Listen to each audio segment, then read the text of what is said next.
Banking ব্যবস্থায় নানা সময় চেক কেলেঙ্কারি এবং চেক জালিয়াতির ঘটনা আমরা সবাই জানি।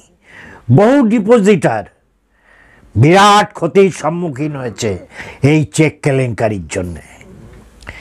অর্থাৎ চেককে অল্টারেশন করা হয়েছে। আজকে আমাদের আলোচনার বিষয় পজিটিভ পে সিস্টেম, অর্থাৎ হাই ভ্যালু চেক ইস্যু করার সময় আপনার কিছু করণীয় কাজ আছে, এটা আপনাকে জানতে হবে। কোনো একদিন রামবাবু 10,000 টাকার একটা চেক এক্সকে দিয়েছিল। তারপর একদিন সে মেসেজ পেল সেই চেকটাই 10 লাখ টাকা ডেবিট হয়েছে ব্যাংকে। তার তো মাথায় হাত, দিলাম 10,000 টাকা, ডেবিট হলো 10 লক্ষ টাকা। সে ব্যাংকে দৌড়ালো, তারপরে সে দেখলো, ব্যাংকও দেখলো সেই চেকটা অল্টারেশন হয়েছে, ফর্জারি হয়েছে। 10,000 টাকায় 10 লাখ হয়েছে এবং পেইর নাম যে এক্স ছিল সে জায়গায় এবিসি হয়েছে, করে সেই টাকাটা নিয়ে ভেঙে গেছে। এইরকম অসংখ্য ফর্জারি বা ফ্রড চেকের ক্ষেত্রে হচ্ছিল, বিশেষত ক্লিয়ারিং চেকের ক্ষেত্রে বা ট্রান্সফার চেকের ক্ষেত্রে। তখন 2021 সালে রিজার্ভ ব্যাংক মনে করলো কাস্টমারদের প্রোটেকশানের জন্যে একটা নতুন কিছু করার দরকার। তখন তারা পিপিএস, পজিটিভ পে সিস্টেম বলে একটা ব্যবস্থা লাগু করলো। সেই ব্যবস্থায় কি বলল, ব্যাংকগুলোকে বলল কাস্টমারকে এডুকেট করতে।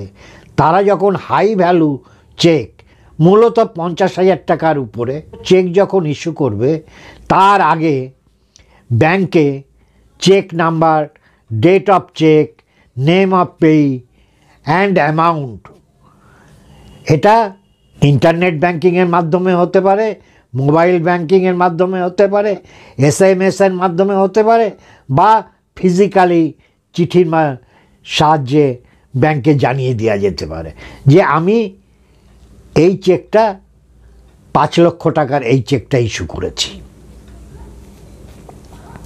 ব্যাংক সেটা নোট করে নেবে এবং যখন সেটা পেমেন্ট হবে তখন সেটার সাথে ম্যাচ করে নেবে।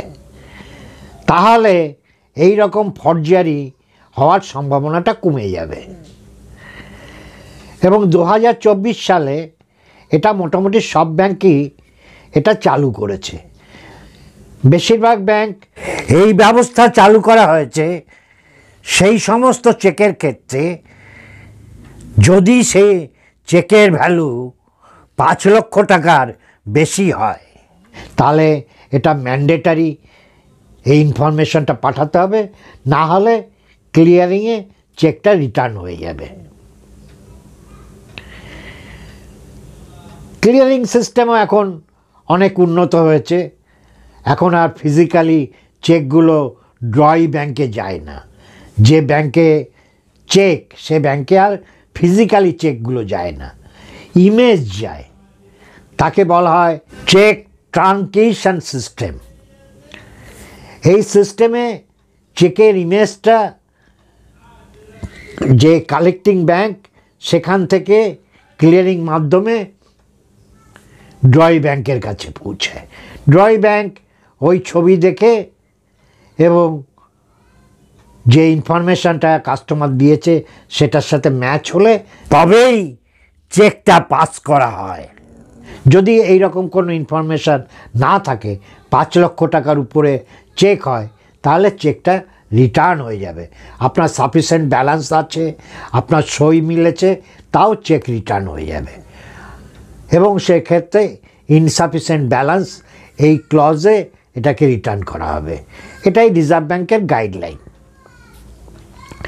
এটা যে একেবারে ম্যান্ডেটারি সব ব্যাংকের ক্ষেত্রে তা না, state bank, Punjab national bank, HDFC bank, bank of Baroda, ICICI bank, এরকম অনেক ব্যাংক এটা অলরেডি চালু করেছে। কোনো ব্যাংক 50,000 টাকা থেকে 5 লক্ষ টাকা পর্যন্ত চেকের ক্ষেত্রে এই ব্যবস্থাটাকে অপশনাল রেখেছে এবং 5 লক্ষ টাকার বেশি চেকের ক্ষেত্রে এটা ম্যান্ডেটারি করা হয়েছে। যদি আপনি হাই ভ্যালু চেক ইস্যু করেন, অর্থাৎ 5 লক্ষ টাকার উপরে কোনো চেক ইস্যু করেন, তাহলে অবশ্যই আপনার ব্যাংকে চেকটা প্রেজেন্ট হবার আগেই পিপিএসের যে ইনফরমেশান, অর্থাৎ পেইর নাম, cheque number, date of cheque এবং অ্যামাউন্ট অফ চেকটা জানিয়ে দেবেন।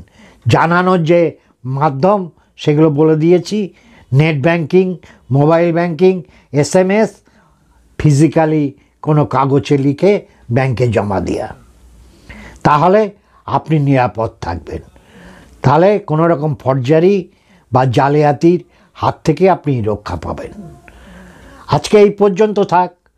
আশা করি এটা একটা নতুন বিষয় আপনাদের জ্ঞাতার্থে দিলাম। পিপিএস,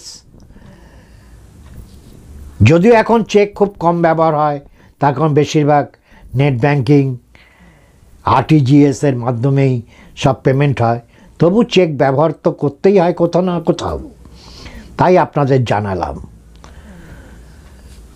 সবাই ভালো থাকবেন, সুস্থ থাকবেন, আনন্দে থাকবেন। আর আনন্দ মানেই ঈশ্বর, ভগবান, আল্লাহ।